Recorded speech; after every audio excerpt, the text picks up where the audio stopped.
Moi, j'ai été décidée parce que Dieu m'a parlé personnellement. J'ai eu la chance en 2012. Ça, c'était un moment inexplicable et un moment que j'aime beaucoup. Ah ouais. Lorsque Dieu m'a réellement appelé moi-même, il y a eu beaucoup de situations qui ont intervenu dans ma vie, santé, familiale. Et à un moment donné, je me posais beaucoup de questions spirituellement. C'est dans ces lots-là de questions sans réponse. Et je me suis mise réellement en l'intimité personnelle avec Dieu.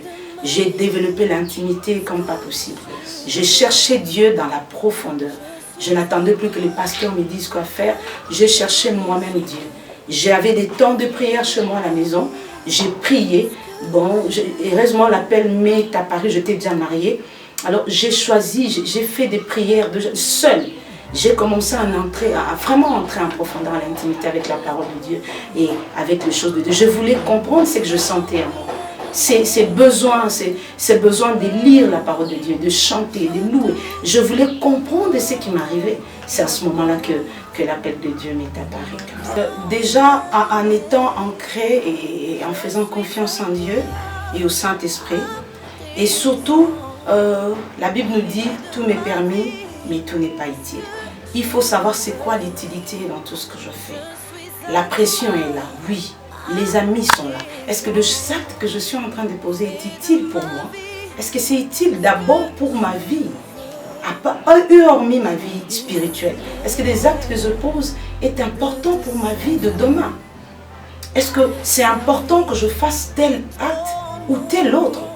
Qu'est-ce qui m'implique? Qu'est-ce qui implique faire des actions? On fait aussi un choix en même temps. Oui, Christ est mon leader, il vit à moi. Je suis chrétienne, mais je suis sur terre. Je subis des pressions médiatiques, oui, de réseaux sociaux, de tout ce qu'on connaît, des amis. Mais qu'est-ce qui est utile pour moi? C'est très faux. On ne reçoit pas Christ parce que sa maman est pasteur, sa maman prie beaucoup, non.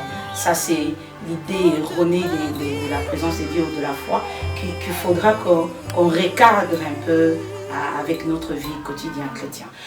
J'ai dit que moi, j'ai reçu Christ premièrement avec une maturité, 6 ans, mais c'est autre chose vivre avec Christ dans sa vie. C'est-à-dire, j'ai reçu Christ, je dirais 2 fois. D'abord, la première fois, à l'âge très petite, là, 6 ans, mais vivre avec lui et demeurer tout le temps avec lui. Je l'ai fait en tant qu'adulte encore. Et après, c'est-à-dire, j'ai dissocié l'alliance de ma mère et mon alliance à moi. On a l'alliance familiale, mais ça ne s'arrête pas là. On a aussi l'alliance personnelle qu'on doit faire. Mais cette alliance personnelle, ce n'est pas quand on est enfant. C'est lorsqu'on a atteint l'âge de la maturité, lorsqu'on comprend un peu qui est Dieu. L'âge de la raison. L'âge de la raison. Bienvenue, bonjour chez vous, chers téléspectateurs, vous qui nous suivez de partout, à travers le monde. Merci de venir à cette première édition de notre tranche, le parcours d'un leader. Maître Benoît Kabengele est à la présentation et nous avons le réel plaisir de recevoir ce matin une servante de Dieu. C'est la prophétesse Labak Sissi du ministère Amlouk Ministry. Bonjour maman. Bonjour papa. Nous sommes très contents de vous recevoir. Nous sommes de Mode Light Télévision. Nous vous recevons aujourd'hui pour le compte de notre tranche, le parcours d'un leader. Vous avez un parcours avec le Seigneur, mais si souvent dans le parcours, il y a également des coups que les enfants de Dieu reçoivent, comment les hommes gèrent leur parcours? Parce que dans le parcours, il y a les succès également qu'il faut gérer. Il y a des pressions, il y a plusieurs types de contraintes. Nous allons essayer de décortiquer cela ensemble avec vous pour aider les peuples de Dieu à mieux comprendre. D'abord, comment est-ce que vous pouvez définir un leader? Un leader, c'est qui? En fait, d'emblée comme ça, je peux définir un leader comme une personne dont on suit, qui a un mot sur d'autres personnes, qui a un mot sur un groupe de personnes, un groupe de gens, ou qui a son opinion à donner pour que les autres suivent également. Un leader, c'est cette personne qui gère beaucoup de gens, mais surtout où l'idéologie, où sa pensée peut être impactée par plusieurs personnes. Bon, mais comment peut-on savoir qu'on est véritablement un leader? Parce que je vais repréciser ma question. Un leader chrétien et un leader du monde sont des types de leaders ou des leaderships. Un leader chrétien, c'est qui, selon vous? Un leader chrétien doit forcément être un pasteur, ou un leader chrétien peut être également un enfant de Dieu ayant accepté Jésus-Christ comme Seigneur et Sauveur, tout simplement? Disons qu'un leader, on a dit que c'est d'abord quelqu'un qui a son mot à dire, ou soit qui exerce son leadership sur beaucoup, sur plusieurs. Bon, selon le monde, nous connaissons le leadership selon le monde, et c'est vraiment opposé selon Dieu. Le leadership selon Dieu, c'est d'abord être représentateur de quelqu'un qui est plus au-dessus de nous, qui est Dieu, mais que nous représentons par rapport à notre manière de vivre, par rapport à l'idéologie, par rapport à ce qu'il nous dit de faire. C'est-à-dire, ce n'est pas personnellement un pasteur seulement, ce n'est pas personnellement le prophète, mais un enfant de Dieu tout court peut être aussi un leader à sa manière par rapport à ses comportements, peut aussi influencer. Parce qu'un leader, c'est ça aussi l'influence. Tout autour de nous, en étant chrétien, choriste, adorateur, en étant protocole, en étant donateur, en étant chrétien tout court, on peut aussi être leader de ce côté. Vous avez suivi, un leader, c'est toute personne qui influence. Un leader chrétien influence. Il n'est pas nécessaire que tu sois seulement un pasteur, un docteur, un prophète, un évangéliste, mais lorsqu'on est enfant de Dieu, on est un leader. On a la capacité de pouvoir influencer le monde. Est-ce que nous pouvons dire que Jésus-Christ en venant, c'est lui le modèle parfait de leadership?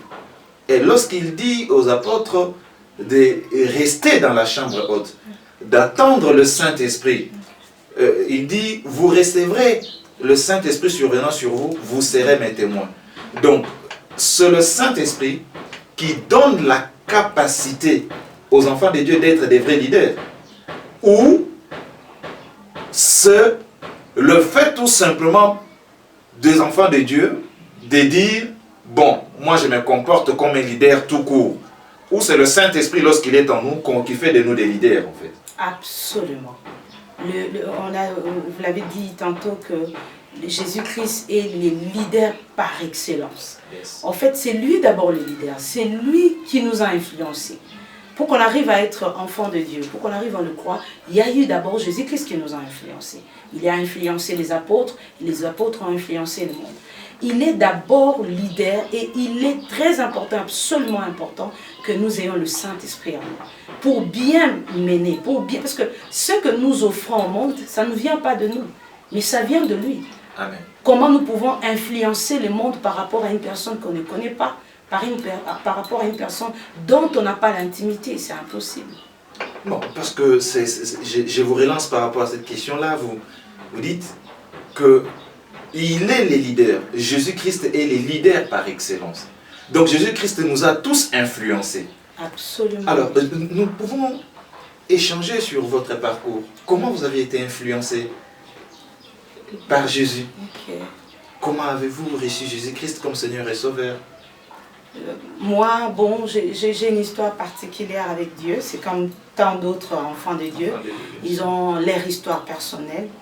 Bon, mon histoire à moi, le mien, a commencé d'abord avec Christ en famille. J'ai connu Christ d'abord en famille. Premier lieu, j'ai grandi dans une famille très chrétienne et très pratiquante. Ma mère a toujours aimé Jésus, a toujours aimé Christ. D'ailleurs, on l'appelait parfois en blaguant qu'elle était réellement l'ange incarné sur terre quand on grandissait. En fait, on a connu Christ comme ça d'emblée. Elle nous a amenés à l'église, elle nous a amenés partout où elle allait, on priait. Et j'ai reçu Christ comme ça très tôt. Très tôt. C'est à quel âge? Moi, à l'âge de 6 ans, j'ai reçu Christ comme ça. Je l'ai accepté parce que j'étais à la chorale et j'ai accepté Christ très tôt dans ma vie. Bon, est-ce que vous pensez que l'acceptation de Jésus-Christ à l'âge de 6 ans, c'était l'âge de la raison? Parce que l'acceptation, c'est un acte qu'on fait avec beaucoup plus de conscience. C'est un engagement. Est-ce que vous pensez qu'à l'âge de 6 ans, vous aviez la maturité nécessaire pour pouvoir prendre cet engagement-là d'accepter Mais Jésus-Christ? c'est ça que je dis, que c'est tellement une histoire, bon, avec moi c'est très particulière comme je dis. J'ai recevoir Jésus-Christ, c'est autre chose aussi. C'est-à-dire en tant qu'enfant, suivant sa maman et priant, premièrement j'ai commencé à recevoir Christ comme ça. Pour moi, c'était, ah, j'ai vu ma maman, elle prie, oui, il y a tout le temps de pasteurs tout autour de nous. Et au fond de moi, j'avais quelque chose en disant que Christ est mon Seigneur et mon Sauveur. J'avais cette foi, mais je n'avais pas encore la maturité, non. Mais je l'ai reçu comme ça. Ah, d'accord. Sans maturité. Sans maturité. Ouais. Ben, est-ce que la famille est un cadre qui influence les décisions, le choix des enfants? Absolument, c'est très important. Moi, c'est dans la famille que j'ai été forgée, et puis surtout concernant la foi. La famille, c'est même le socle. On commence d'abord par la famille. Mais qu'est-ce que vous dites, par exemple, pour ceux qui pensent que lorsque son père ou sa mère est dans le Seigneur, que automatiquement on est également enfant de Dieu? Est-ce que cette réalité-là est logique? Ou il faut que ça soit une rencontre personnelle? C'est très faux. On ne reçoit pas Christ parce que sa maman est pasteur, sa maman prie beaucoup, non. Ça, c'est l'idée erronée de la présence de Dieu ou de la foi qu'il faudra qu'on recadre un peu avec notre vie quotidienne chrétienne. J'ai dit que moi, j'ai reçu Christ premièrement avec une maturité, en 6 ans, mais c'est autre chose vivre avec Christ dans sa vie. C'est-à-dire, j'ai reçu Christ, je dirais 2 fois. D'abord, la première fois, à l'âge très, très petite, là, à 6 ans, mais vivre avec lui et demeurer tout le temps avec lui. Je l'ai fait en tant qu'adulte encore, et après. C'est-à-dire, j'ai dissocié l'alliance de ma mère et mon alliance à moi. On a l'alliance familiale, mais ça ne s'arrête pas là. Oui.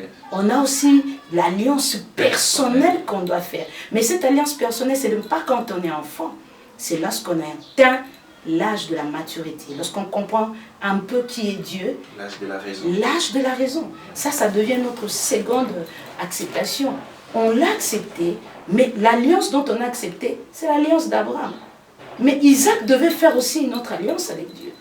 On a l'alliance avec nos parents, mais on doit sortir de cela et faire notre propre rencontre avec Dieu. Notre propre rencontre avec le Seigneur, cher bien-aimé, c'est la voie pour rencontrer Jésus-Christ. Ne restez pas attachés parce que papa, maman sont en tant que Christ. C'est une bénédiction pour la famille. Mais si tu veux vivre une expérience avec Jésus-Christ, tu dois l'accepter personnellement dans ta vie. Alors, maman, je voudrais un peu également, vous savez, dans votre parcours, vous nous aviez dit comment vous avez accepté Christ. C'est une bonne chose. Mais il y a également les pressions dans ces parcours-là. Alors, quand vous avez accepté Jésus-Christ, en devenant jeune fille, le regard de vos amis, le regard du monde, comment est-ce que vous avez géré votre jeunesse tout en étant en Christ? Pour permettre aux jeunes filles qui nous suivent partout à travers le monde, vous pouvez partager avec eux votre expérience afin que cette expérience leur aide à mieux se conduire dans la vie. Ok, bon, je l'ai dit tantôt, oui, j'ai reçu Jésus-Christ très tôt. Mais comment gérer cela? J'ai été jeune fille comme tout le monde. Si j'ai dit le contraire, je mens. J'ai été jeune fille comme tout le monde. J'ai eu l'âge de la puberté. Et j'ai eu tout ce moment que toutes les jeunes filles de l'âge que j'avais peuvent passer par beaucoup de contraintes, oui, de la société et surtout de son propre corps aussi. Parce que lorsqu'on est jeune, à un moment donné, on découvre son propre corps, la pression du corps et la pression des amis. La famille a été bien parce qu'on est dans une famille chrétienne et tout ça. Mais la société, ça a été, oui, assez compliqué. Parce que, bon, parfois, il fallait avoir des amis de ton âge, faire des choses que tout le monde doit aussi faire, oui. Et on est passé par là. Et on ne peut pas se dire aujourd'hui, parce qu'on a grandi en disant, non, moi, je n'ai pas fait ça. Non, c'est ça aussi la force. On l'a fait. On a été capable de s'en sortir après et de demeurer, et toujours de tenir. Comprendre qu'on était plus seul, comprendre que le monde, on est jeune, on est dans la jeunesse, mais qu'on ne se laisse pas servir par tout ce qu'on fait en tant que jeune. Les jeunes filles qui vous suivent, les jeunes filles qui vous suivent à travers le monde voudraient bien savoir, je vais être comme maman, je vais passer mon temps, l'âge de puberté, comme l'a fait maman prophétesse. Mais comment je peux y arriver? Je n'y arrive pas parce qu'il y a une telle pression. Vous savez, aujourd'hui, avec les réseaux sociaux, avec l'affluence de tout ce qui se passe tout autour de nous, les pressions de la vie, les pressions à l'école, et une certaine liberté qui s'accentue, tant en Afrique qu'en Occident, comment un enfant de Dieu, qui est jeune, peut-il surmonter toutes ces choses? Déjà, en étant ancré et en faisant confiance en Dieu, et au Saint-Esprit. Et surtout, la Bible nous dit, tout m'est permis, mais tout n'est pas utile. Il faut savoir c'est quoi l'utilité dans tout ce que je fais. La pression est là, oui. Les amis sont là. Est-ce que le acte que je suis en train de poser est utile pour moi? Est-ce que c'est utile d'abord pour ma vie? Hormis ma vie spirituelle. Est-ce que les actes que je pose est important pour ma vie de demain? Est-ce que c'est important que je fasse tel acte ou tel autre? Qu'est-ce qui m'implique? Qu'est-ce qui implique faire des actions? On fait aussi un choix en même temps. Oui, Christ est mon leader, il vit à moi. Je suis chrétienne, mais je suis sur terre. Je subis des pressions médiatiques, oui, de réseaux sociaux, de tout ce qu'on connaît, des amis. Mais qu'est-ce qui est utile pour moi? Est-ce qu'important que je détruis ma propre vie par rapport à ces désirs qui sont en train de m'oppresser? C'est dire d'abord au fond de soi, c'est quoi l'utilité de ma vie? Avoir de la détermination, avoir à faire un choix, tout simplement d'abord. Chers téléspectateurs, vous comprenez que la vie en soi est un choix. Vous pouvez choisir de suivre Christ, comme vous pouvez choisir de suivre le monde. Et même lorsque vous êtes en Christ, toutes les décisions sont un choix. Et à vous qui nous suivez, qui traversez également ces moments où vous posez des questions, il y a tant de pressions, il y a tant de contraintes qui viennent. Et surtout, vous également, les jeunes filles, maman vous a dit, vous n'avez pas d'argent. Les amis vous disent, attache-toi à telle chose parce que tu auras X chose. Donne-toi à un homme parce que tu auras Y chose. Regarde à ta relation avec le Seigneur. Tu l'as accepté, tu as choisi de le suivre et reste attaché au Seigneur. Bon, maman, j'aimerais, avant que l'on puisse chuter, nous vous prendrons encore dans nos prochaines éditions à long et à large. J'aimerais savoir, vous avez développé cette jeunesse, vous avez surmonté, mais maintenant, quel regard vous portez aujourd'hui en tant que mère et prophétesse? Comment vous gérez? Vous êtes mère, vous êtes prophétesse, comment vous gérez ça? Mais ça, c'est une première question.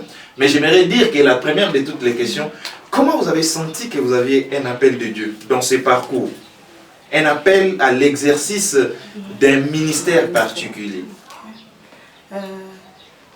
J'ai été à la chorale à un moment donné, j'ai été à l'intercession, j'ai tâtonné ici et là dans le ministère. Parce que j'ai été à la chorale et à un moment donné, je n'avais plus une belle voix parce que j'aimais les piments et tout ça. Je ne maîtrisais pas trop ma voix. J'ai décidé d'entrer à l'intercession. Ça, c'était le milieu que j'aimais beaucoup. Mais ça ne s'est pas limité là. Moi, j'ai eu grâce partout où je suis passée. Tous les hommes de Dieu, de femmes de Dieu qui m'observaient et qui me regardaient me disaient, tu es appelé à servir Dieu. Ils me disaient tout le temps ça. En fait, c'était devenu comme l'habitude. Même si une amie m'invitait dans leur église avant de partir, il fallait que le pasteur m'appelle et dit, et Dieu m'a dit que tu dois servir Dieu. Et comme on le dit, par rapport aux pressions, par rapport à l'image que la société a, par rapport à l'image des amis et de la famille, j'ai été assez timide par rapport à ça. Et j'ai été aussi têtue un peu, de nature, j'en pose beaucoup de questions. Je n'accepte pas d'un coup quelque chose comme ça. Et j'étais tout le temps en train de me contraindre, de me contredire en me disant, mais Dieu m'appelle comment? Et pourquoi il m'appelle moi? Il y a beaucoup de servants de Dieu partout dans le monde, pourquoi il choisit de m'appeler moi? Et toutes ces questions, oui, je me suis posé ça. Et au fond de moi, je disais, non, non, je ne saurais pas le faire. Comment je dois le faire? Mais c'est avec le temps, avec les situations, comme on a dit, avec cette rencontre personnelle que je fais après en grandissant. Il y avait toujours quelque chose en moi qui m'a tiré plus dans les choses de Dieu. Et à un moment donné, il y a eu vraiment ces contraintes où je n'avais plus le choix que d'accepter. Et surtout, je me disais, Dieu vous parle en vous, qu'il me parle à moi. Parce que l'appel de Dieu, c'est ça aussi. On a 3 appels, au fait. On a l'appel de Dieu personnel, on a l'appel par l'homme de Dieu. D'ailleurs, Moïse est l'exemple parfait de ça. On a Moïse, on a Aaron et on a Josué. Josué, ce n'est pas Dieu qui l'a choisi, c'est Moïse qui l'a choisi. Oui, l'homme de Dieu peut te choisir, il peut te dire que Dieu t'a appelé. Mais à un moment donné, c'est Dieu lui-même qui doit te rencontrer et te dire, je t'ai choisi dans le ventre de ta maman pour me servir plus tard. Mais cette voie-là, comment... Parce que vous savez, lorsqu'on est enfant de Dieu, et je crois que il y a toujours quelque chose qui se passe dans la vie de tout enfant de Dieu lorsque il doit prendre des décisions. Dieu l'appelle à pouvoir servir. Il y a toujours une voix intérieure. Ça a toujours été un peu complexe de pouvoir l'expliciter. Vous sentez toujours une certaine contrainte. En fait, vous voyez des montagnes. Vous voyez, d'ailleurs, dans la Bible, vous voyez qu'il y a des gens, des Gédéons, des gens qui ont considéré que c'était difficile. Moïse a donné même des explications. Je n'ai pas le langage facile. Dieu a placé Aaron à ses côtés. Donc, nous, même dans ces mêmes générations, nous sentons effectivement que, voilà, lorsque Dieu vous appelle, la première des choses, c'est la fuite en fait. Oui, la fuite. Nous avons tendance à pouvoir fuir. Mais la voix intérieure, comment cette voix-là part d'une manière particulière? Est-ce que quand vous êtes décidé parce que les hommes vous ont dit, ou vous êtes décidé parce que Dieu vous a parlé? Moi, j'ai été décidée parce que Dieu m'a parlé personnellement. J'ai eu la chance en 2012. Ça, c'était un moment inexplicable et un moment que j'aime beaucoup. Ah ouais. Lorsque Dieu m'a réellement appelée moi-même, il y a eu beaucoup de situations qui ont intervenu dans ma vie, santé, familiale. Et à un moment donné, je me posais beaucoup de questions spirituellement. C'est dans ces lots-là de questions sans réponse. Et je me suis mise réellement à l'intimité personnelle avec Dieu. J'ai développé l'intimité comme pas possible. J'ai cherché Dieu dans la profondeur. Je n'attendais plus que les pasteurs me disent quoi faire. J'ai cherché moi-même Dieu. J'avais des temps de prière chez moi à la maison. J'ai prié. Bon, heureusement, l'appel m'est apparu. J'étais déjà mariée. Alors, j'ai choisi, j'ai fait des prières seule. J'ai commencé à vraiment entrer en profondeur à l'intimité avec la parole de Dieu et avec les choses de Dieu. Je voulais comprendre ce que je sentais en moi. Ces besoins de lire la parole de Dieu, de chanter, de louer. Je voulais comprendre ce qui m'arrivait. C'est à ce moment-là que l'appel de Dieu m'est apparu comme ça. Vous savez, c'est très bien ce que nous aimons avec les Seigneurs, c'est que quand le Seigneur donne une vision, il donne toujours une provision. Mais nous sommes en train de chuter et je voudrais juste savoir, parce que lorsque vous avez fait le choix, vous êtes maintenant une femme mariée, vous avez un foyer, et c'est facile, la gestion du ministère prophétique avec la vie des familles? Non, c'est pas du tout facile. En tout cas, si je dis que c'est facile, c'est faux. Oui. Ce n'est pas facile parce que de un, on a Dieu qui est notre maître absolu. C'est lui qui nous appelle. Nous aussi, on a son mari comme son Seigneur. Et on a deux personnes à gérer en même temps. On a Dieu qui nous dit fais ça. Et on a aussi un mari dont on dit chérie, est-ce que je peux faire ça? On est entre les deux. Et ça ne devient pas facile. Parce qu'à un moment donné, l'homme a ses propres besoins. On a dit que la chair a des désirs contraires à ceux de l'esprit. L'homme te dit, par exemple, non, maintenant là on doit faire ceci, mais tu dis c'est l'heure de prier. Et je dois aller à l'église. Ça demande aussi une collaboration par rapport à son homme ou par rapport à la vie de couple. C'est comme ça que je dis au début que d'abord aussi c'est un choix. On choisit de faire un choix chrétien où on s'est dit que quand même il comprend ce que je suis en train de faire. Il sait que ce n'est pas de la blague. Il m'a vu grandir dans le Seigneur. Il a vu ce qui s'est passé avec moi. Mais c'est aussi la façon dont ton esprit met Dieu en soi, dans les secrets. Comment tu développes Dieu par rapport à la vie de couple que tu mènes. Pour que le mari te fasse assez confiance. Parce qu'on le laisse venir ici de 9h30 à 13h. Ça demande aussi une certaine maturité. Tu vis comment avec ton mari? Tu vis comment avec tes enfants?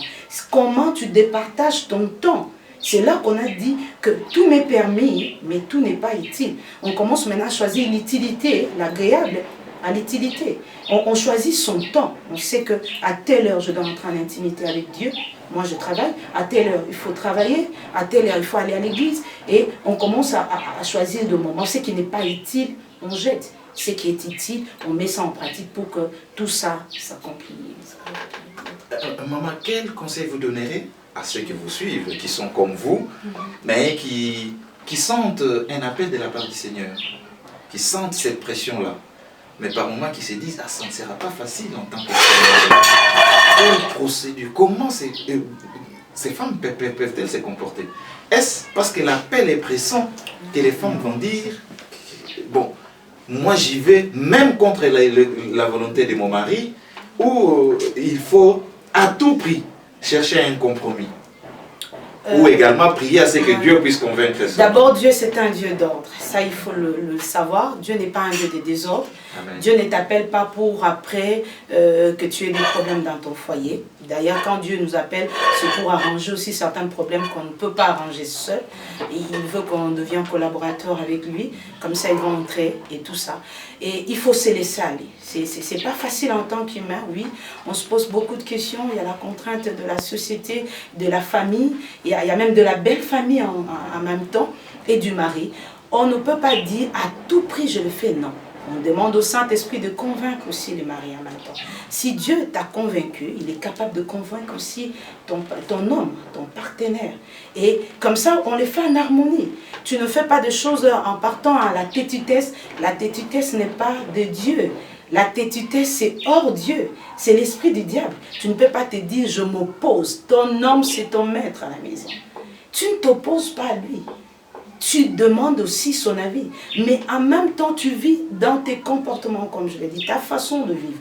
L'homme va comprendre que ma femme n'est plus la même. Il y a quelque chose qui a changé. Il t'a épousé peut-être en tant que païen. Il t'a épousé, vous alliez dans le bois, il t'a épousé dans tout ce qu'on dit que la société nous contraint de faire.